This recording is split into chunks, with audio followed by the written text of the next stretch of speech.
Bienvenidos a otra entrega del Enfoque de Familia a través de la Coordinadora Republicana. Agradecimientos especiales a la Coordinadora Republicana, BHTV, Cable Más, tu canal.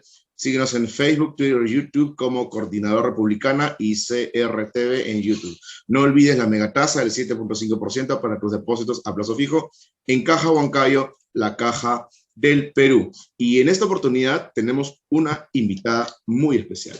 Ella es una abogada experta en familia, con trayectoria y reconocimiento en el ámbito. Ella es la doctora Ale de Ita, abogada con maestría en Derecho de Familia, especialización en Infancia, Mujer y Discapacidad. Estamos hablando de poblaciones vulnerables, Derecho de Familia y Derecho Constitucional. Vocera de Sociedad Civil en la 50 Asamblea de la OEA. Ale, bienvenida al Enfoque de Familia. Hola, Andrés, ¿cómo estás? Gracias por la oportunidad y invitación. ¿Qué tal? ¿Cómo estás, Ale? Ale, ¿cómo ves la situación como abogada de familia? Cuéntanos, ¿de dónde vienes? ¿Qué es lo que estás haciendo ahorita? ¿Qué tipo de casos estás llevando? Sí, mira, te comento un poco. Al no especializarme con una maestría de Derecho y Familia, tuve la oportunidad de iniciar en el Poder Judicial. Trabajé más de 6 años en juzgados de familia de Lima Sur, de la Corte de Lima Sur. En los juzgados de Villa El Salvador, de Villa María del Triunfo, Chorrillos, Lurín, San Juan de Miraflores, todos los juzgados de Lima Sur. Entonces, bueno, y Paz Letrado también, ¿no? Que conoce también procesos también de familia, ¿no? Entonces, realmente fue una oportunidad increíble para conocer de primera mano la necesidad que hay en este campo, porque quizás es uno de los campos un poco más venidos a menos, porque no se tiene mucha consideración ni sensibilidad con los clientes de familia, que no solamente son los padres, sino también los niños. Entonces hay una falta de sensibilidad en el cliente en general, ¿no? Se suele ver al cliente solamente como el padre o la madre. Entonces, para mí, esta especialización en familia, después poder darle un poco de empatía, no solamente el profesionalismo, sino empatía, ¿no? A los clientes. Entonces, ¿De qué realmente... años estás hablando ahí, Ale? ¿De qué años estás hablando? Que has estado en las cortes de familia. Yo estuve desde el año 2015. Sí, desde el año 2015 inicié en los juzgados de Lima Sur, y una experiencia que te cuento es que cuando sale la ley de violencia contra la mujer, que fue en el año 2016, si mal no recuerdo, en Lima Sur se inicia el piloto de los módulos de violencia familiar. Se abre un módulo con 9 juzgados de violencia familiar. Era el piloto para luego replicarlo en provincias y a nivel nacional. Y bueno, a los que éramos especialistas, que éramos muy pocos, nos enviaron a estos módulos y literal teníamos que trabajar en los 11 juzgados al mismo tiempo, recibiendo las denuncias, resolviendo los casos, apoyando a los jueces. Entonces, ya te imaginarás la cantidad de gente que venía, porque la gente, las mujeres, más que nada, iban a poner su denuncia de manera presencial. No es que presentabas tu escrito y luego esperabas. O sea, ibas, te sentabas y ahí inmediatamente esperabas que te resuelvan tu problema, ¿no?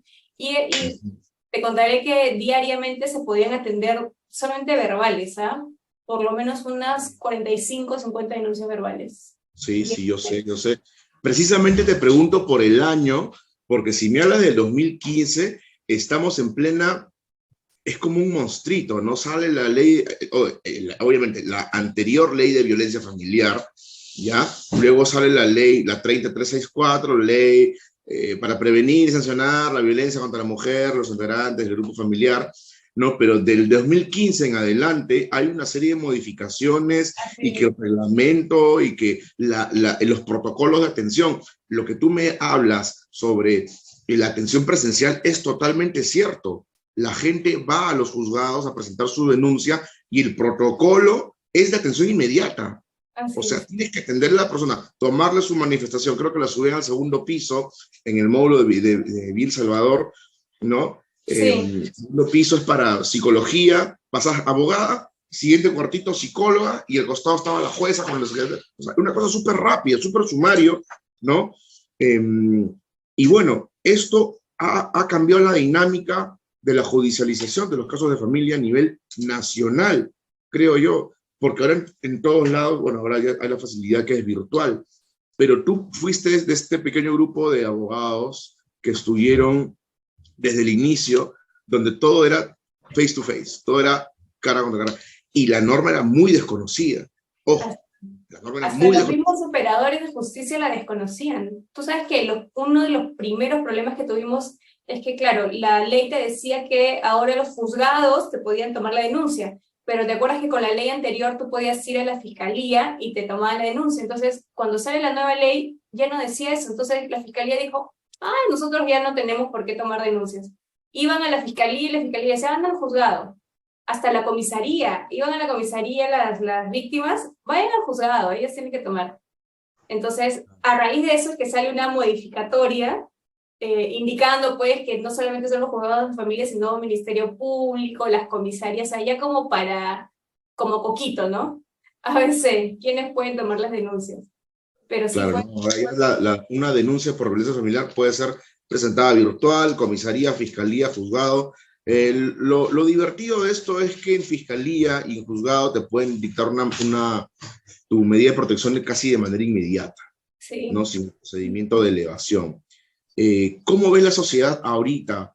Las denuncias, tenemos estadísticas, que ya lo hemos tocado aquí en este programa muchas veces, de que la ley de violencia familiar, la 364, lo que ha hecho es incrementar, o sea, no frena la violencia, al contrario, parece que la promueve, ¿no? Anualmente vemos en las cortes los estandartes en sus murales, ¿no? Este año hemos concedido 700.000 medidas de protección a nivel nacional.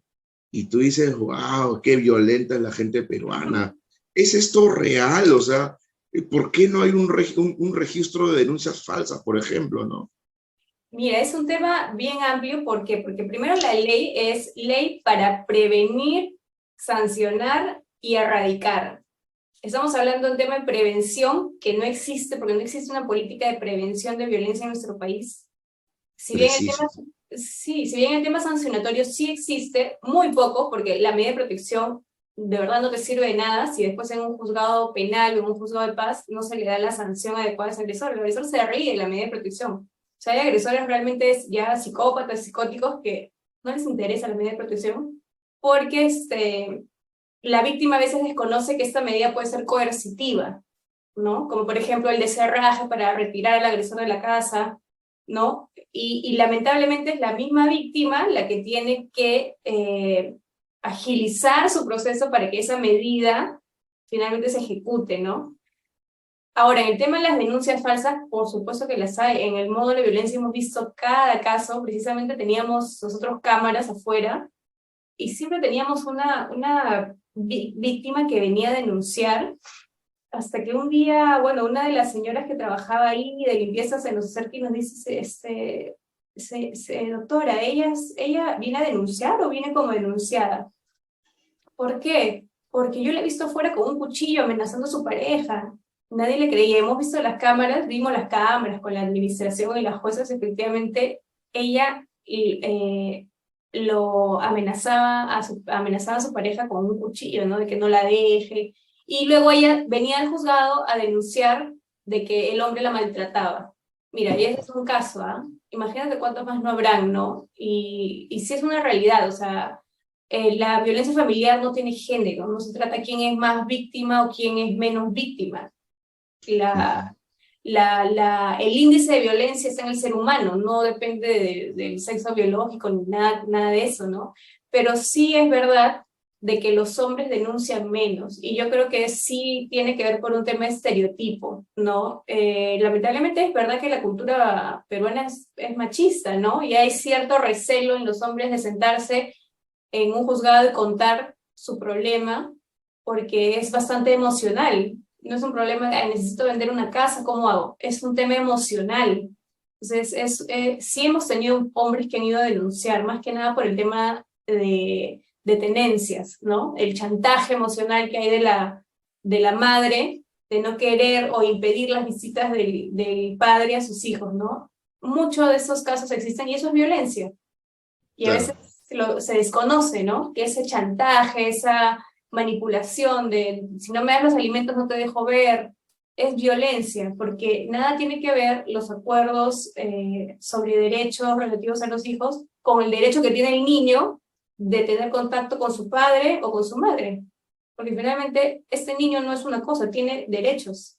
Claro, claro que sí. Qué bueno que estés aquí en este programa, Ale, porque precisamente tú como especialista, tú tienes la visión precisa y quirúrgica, porque esto que acabas de decir, justo yo lo he estado conversando incluso en 2 entrevistas de la semana pasada. Hay padres que crían a sus hijos y cuando una mujer se desentiende de los hijos, ojo, es igual o peor que un hombre desentendido de los hijos. Ojo, es igual o peor. Pero lo que tú has dicho es el término preciso. Yo te felicito por eso porque, caramba, tenemos un especialista en el tema.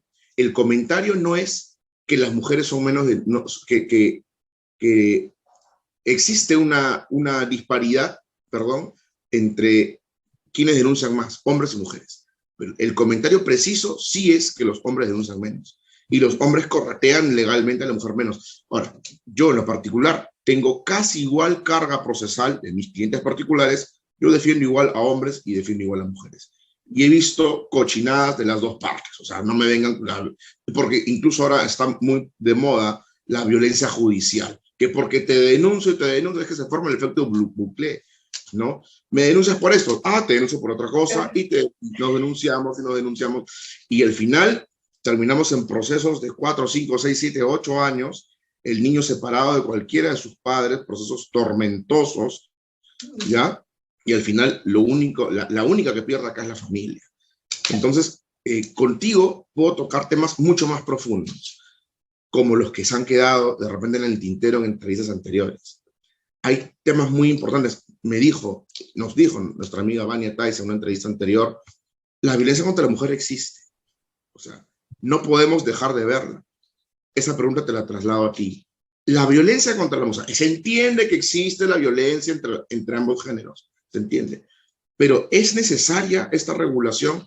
En términos generales, ¿gana lo positivo o gana lo negativo? O sea, ¿vale la pena toda esta implementación? ¿Existe la violencia en contra de la mujer per se, sin comparación? Mira, de la experiencia del tiempo que hemos estado en los juzgados de familia, que han sido casi 4 años trabajando con violencia familiar, sí, la violencia contra la mujer por supuesto que existe, pero para graficar un poco, ¿por qué esta protección especial a la mujer?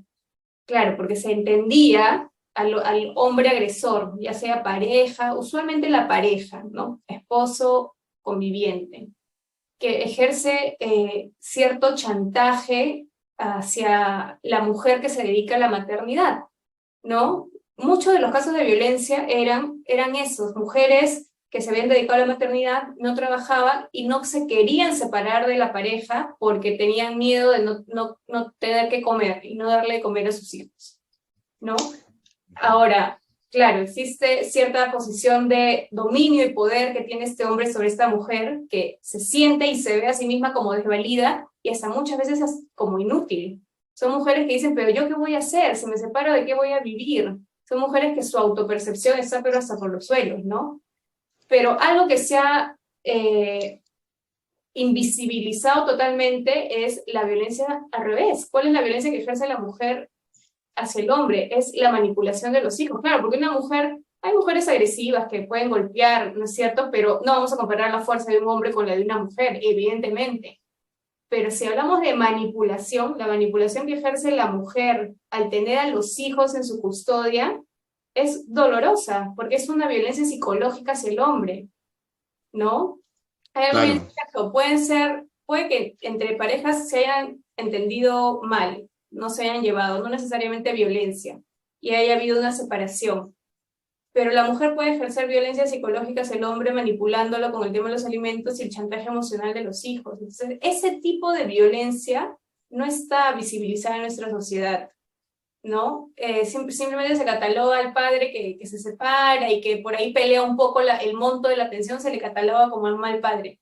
Todos tienen derecho a poder decir, mira, no me parece bien este monto, ¿qué tal si lo ajustamos, lo subimos, lo bajamos? Porque de eso se trata la vida, de llegar a acuerdos, ¿no? Eso Ujú. no lo hace ni mejor ni peor padre.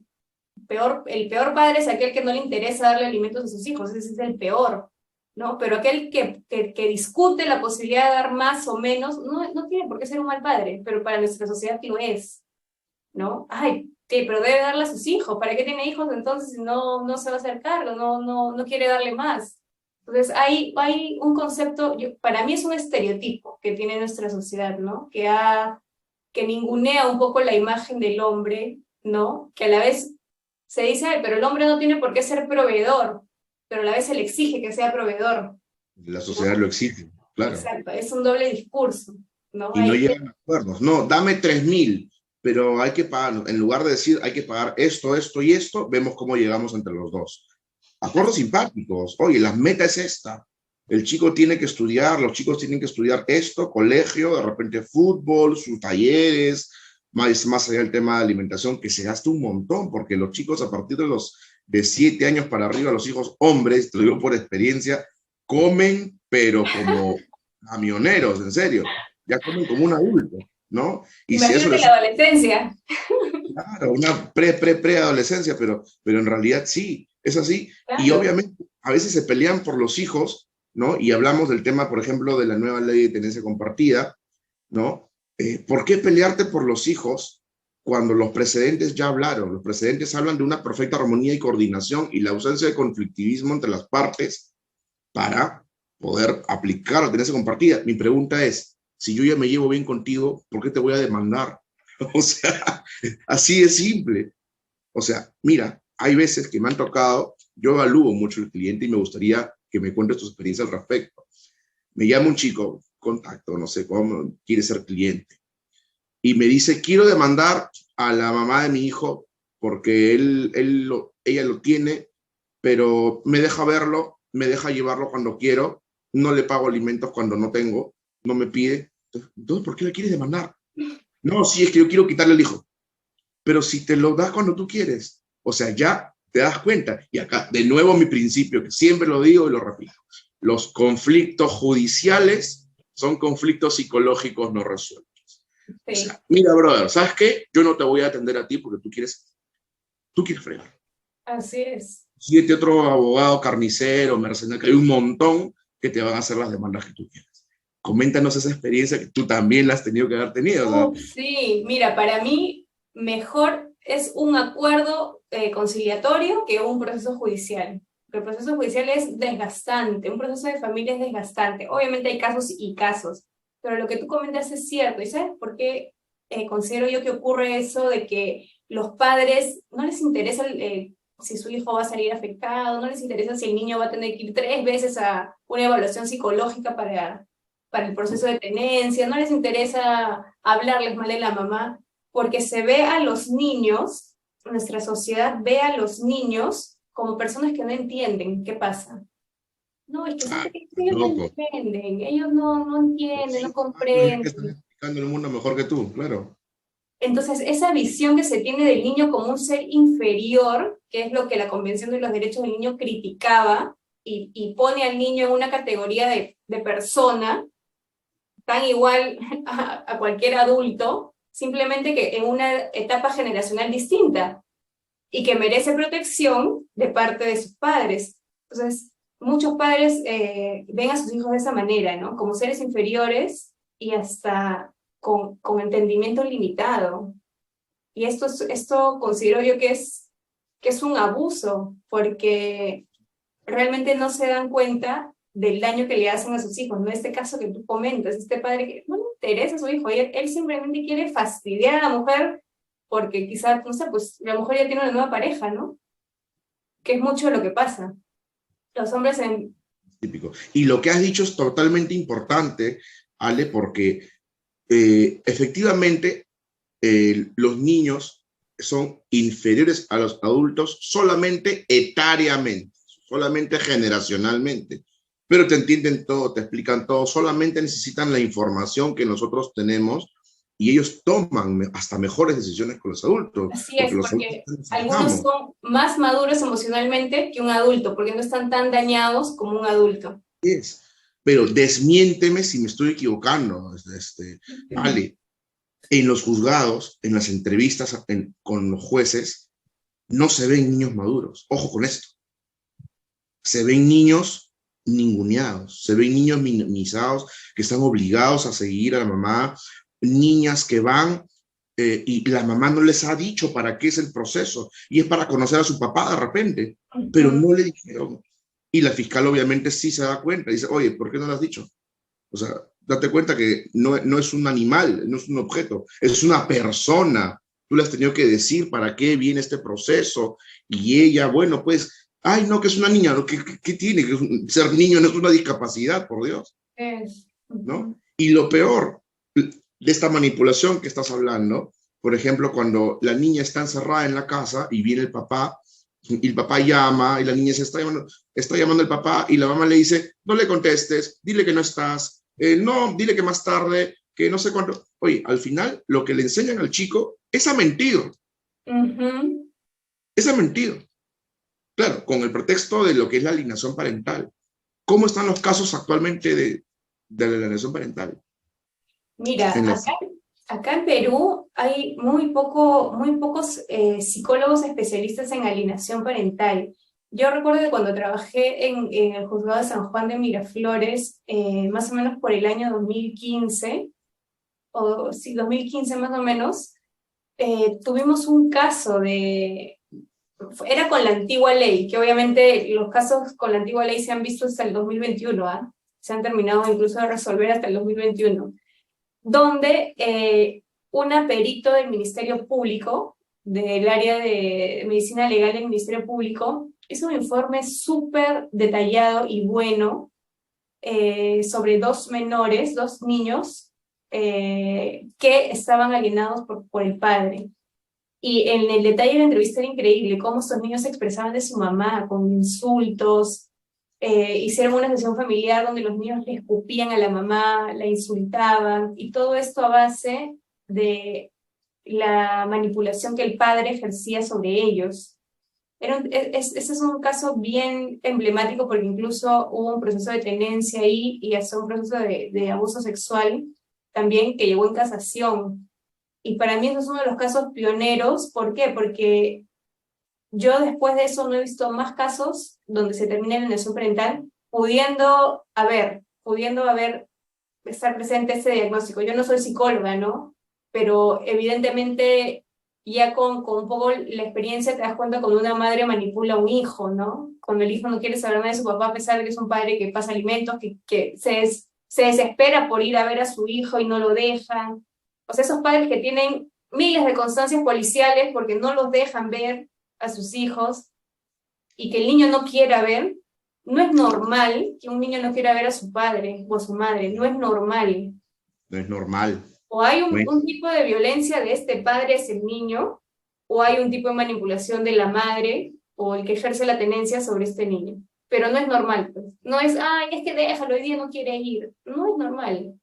Y nosotros los seres humanos vivimos, o sea, nuestro diseño, nuestra esencia humana hace que nos relacionemos. Imagínate un niño que su contacto más cercano, su razón de ser son sus padres, ¿no? Entonces, incluso los niños que conocen tardíamente al padre o quizá a la madre para no salir de nuestro esquema aristotélico de supuestos académicos, ¿no? Cuando la conoce o lo conoce, súper emocionado, ¿no? De conocer al padre, pero la otra parte se encapricha en no hacerlo, ¿no? Que no lo puede ver, que por tu culpa, mi hija esto, que paga psicóloga, que págame la deuda, que hasta que no me completes los años que no la has visto a mi hija, págame los alimentos, si no, no la vas a ver, y condicionan. Es más, somos todos humanos, y la otra parte también se aburre, y de verdad se forma la mecánica de que el padre se limita a mandar dinero y nada más, como un cajero. Nadie se preocupa si ese niño se está preguntando qué fue de mi papá, qué fue de mi mamá, porque no la veo. Es un tema complicado y nadie, por eso que eso es lo que yo critico bastante. Sabemos que existe un fiscal de familia en cada proceso judicial de materia familiar. Sin embargo, no existe ningún auxiliar jurisdiccional, ninguna autoridad ninguna parte procesal que se preocupe en el niño. Puedes creer, lo debes saber, que hay niños que van hasta drogados a las audiencias de las entrevistas con los jueces porque se nota en la mirada, y el doctor Manuel Bermúdez Tapia me lo confirmó y me dijo, sí, qué bueno que tengas esa experiencia porque eso sí pasa. Van como drogados, van como atontados para acreditar TEA, por ejemplo. Pero Wow. saliendo del juzgado el niño es totalmente normal. Pero para esa audiencia lo prepararon de tal forma. Eso me parece uno de los abusos más horribles que existen, y la persona que comete eso no debería tener perdón ni de Dios ni de la ley. Eso es lo que yo he criticado un poco con la nueva ley de tenencia, porque cuando trabajaba en juzgados, parte de mi trabajo era proyectar las sentencias.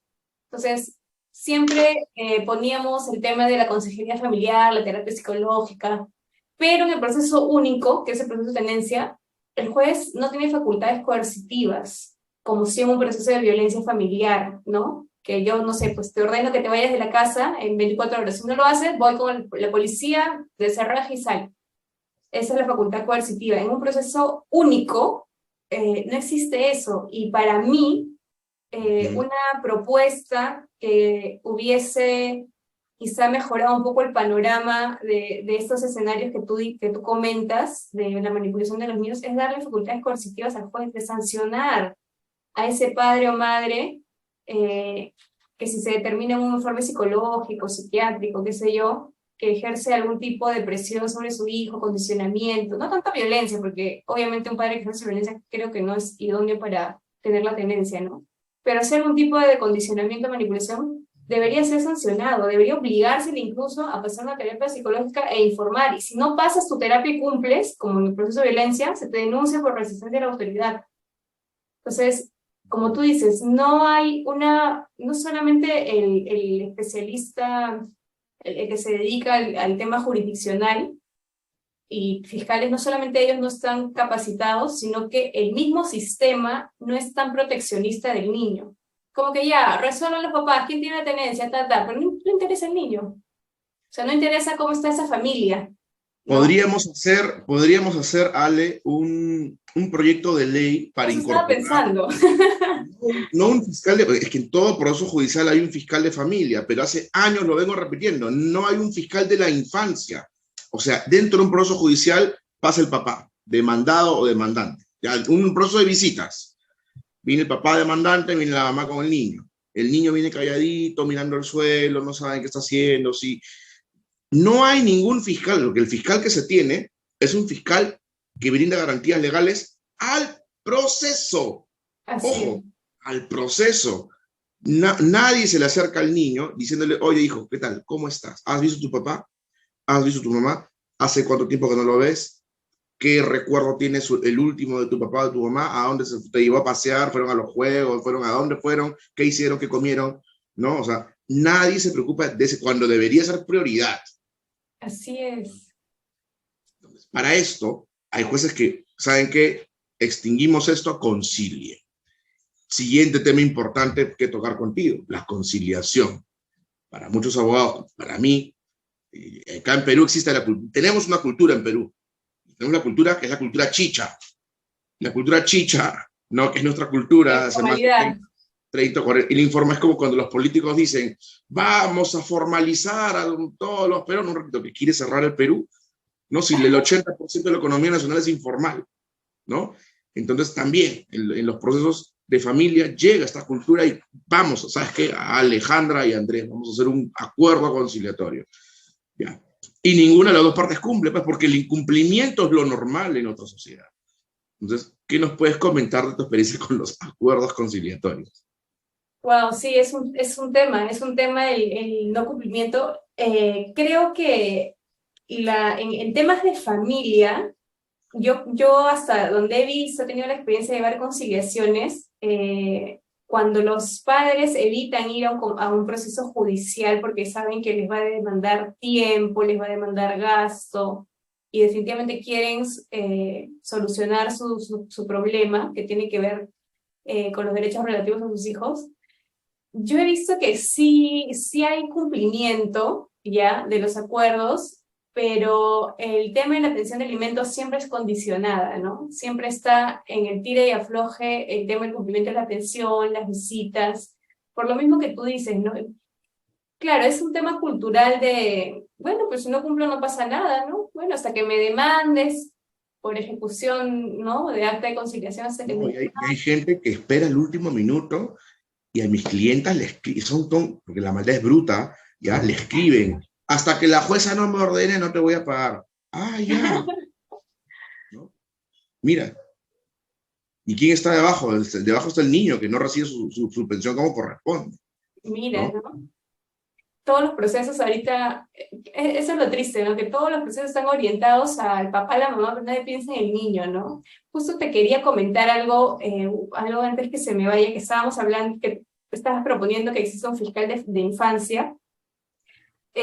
Hace un par de días conversaba con una amiga también que tiene un programa en Radio Miraflores y ella también hablaba lo mismo desde el Ministerio de la Mujer y Familia. ¿Por qué no hay un Ministerio de Infancia? ¿O por qué por lo menos existe el Viceministerio de Infancia? Lo que existe en el Ministerio de la Mujer es una dirección general de niños, niñas y adolescentes. Es una dirección dentro de, hay como, si mal no recuerdo, como 15 direcciones. ¿Por qué no existe un viceministerio de infancias o de niños, niñas, adolescentes? Nadie Ya. trata de Esto eso. es iniciativa política, pues estás hablando de la tía Dina, pues, ¿no? Claro. Estás hablando del presidente de Ya son turno. años, años, ya, que a nadie le interesa. Y tú sabes Claro, la gobernante que que, tenemos ahorita. sí, menos, con todos los conflictos sociales. Tú sabes que en el Congreso hicimos un proyecto de ley que buscaba crear la Comisión Ordinaria de Infancia. O sea, tú sabes que en el Congreso hay 18 comisiones ordinarias, ¿no? Presupuesto, mujer, educación, vivienda, transporte. Ujú. Nosotros proponíamos de que exista una comisión ordinaria de infancia y hace poco me chequeé y había llegado el dictamen favorable de la Defensoría del Pueblo, que es necesario una comisión de infancia. ¿Por qué? Porque existe una comisión de discapacidad, que las personas con discapacidad son el 30% de la población peruana. Más o menos la misma cantidad de niños existen en el Perú, el mismo porcentaje. ¿Por qué no tener una comisión que atienda los problemas sociales Desde relacionados? allí se pueden proponer este tipo de iniciativas, de poner, por ejemplo, un fiscal de infancia, de ver que el niño vaya bien vestido, que vaya, que tenga, no solamente el equipo multidisciplinario con la asistente legal que va una vez al año, pues si se demora la vida en llegar a tu casa, ¿no? Y hace su informe como que me importa. Se pueden poner ese tipo de iniciativas o un rol fiscalizador. ¿Qué hacen los niños? ¿Qué hacen los niños en las calles en esta época de enero 2023? Que es Lima tan peligrosa? ¿Qué hace gente llevando a niños a estas marchas tan violentas, que ya anunciaron que son violentas? ¿Qué Así harías tú de ministra de la Mujer o que, de ministra del Interior? ¿Qué harías, Alejandra? lo primero que haría es sacar, o sea, pedirle a la Defensoría que salga, ¿no? Que salga a la calle. O sea, ellos van a las comisarías a ver quién está detenido, quién no está detenido, tomarse la foto, que la asistencia legal. Y para los niños, ¿quién está yendo Sí. a las marchas ¿Qué a hace un mirar? niño, qué hace un niño corriendo donde hay una turba tirando piedras? ¿Dónde está el papá o la mamá del año? ¿Dónde están los ¿Y papás dónde del están año? los fiscales de familia para aperturar una investigación a esos padres que están permitiendo que esos niños salgan? Porque ya existe un artículo en el Código Penal, es el 128, que es la exposición de menor a peligro. Claro, te dice si tú le privas de alimentos o si los pones a cosas violentas, pero en el tema de infancia no es limitativa la interpretación, hay cierta flexibilización. Claro, estás exponiendo a una persona a peligro Así por es. llevarlo a un lugar que por naturaleza es peligroso, y la agravante es que curiosamente eres su mamá o eres su papá. Así es. ¿Qué gracioso? El tipo penal existe, no hay justificación para decir, no, pero ¿dónde lo encajamos? Es una negligencia, no es tanto violencia familiar, es un delito penal que Ah, está perfectamente tipificado. Entonces, estos días yo sí personalmente he estado haciendo bastante presión con ese tema porque nadie se pronuncia hasta ahora. Justo sí, veíamos ayer que el ujú. Ministerio de la Mujer ha sacado algo, pero bien ligero, ¿no? Ligero, bastante ligero. no condenando, ni sancionando, ni exigiendo investigación al Ministerio Público, que es lo que debería hacer. Debería exigir al Ministerio Público que investigue. Acabo de acordar el video horrible que te acabo de pasar esta mañana sobre este niño haciendo apología al terrorismo. Mira, Verlo. o sea, ya esto es... Y eso es viral en redes, o sea, ahorita todo el mundo lo debería actuar de oficio. La fiscalía debería actuar de oficio ahí, porque hasta que un civil venga e identifique, ¿cómo averiguas quién es el niño, quiénes eran sus papás? O sea, completamente difícil. Y desde acá también llamar, pues no hacer un llamado a los congresistas que existe una comisión de infancia en el Congreso, una comisión especial, ya, que la preside, bueno, una congresista de APP. Entonces, hasta donde yo sé, no han tocado el tema, no lo han visto, no lo han puesto, no deberían estar citando a la ministra, deberían estar citando a la fiscal, ¿no? Ojo, les recordamos que para cierto nivel de funcionarios en la Magistratura Nacional, su rol y su actividad es de 24 horas, ¿ah? Para algunos muy en especiales, 24 horas. No es que voy a trabajar de 8 a 5, de ahí me voy a comer mi pollo a la brasa y me voy a dormir. Es 24 horas y tienen bastante trabajo que hacer, sobre todo con temas de fiscalización.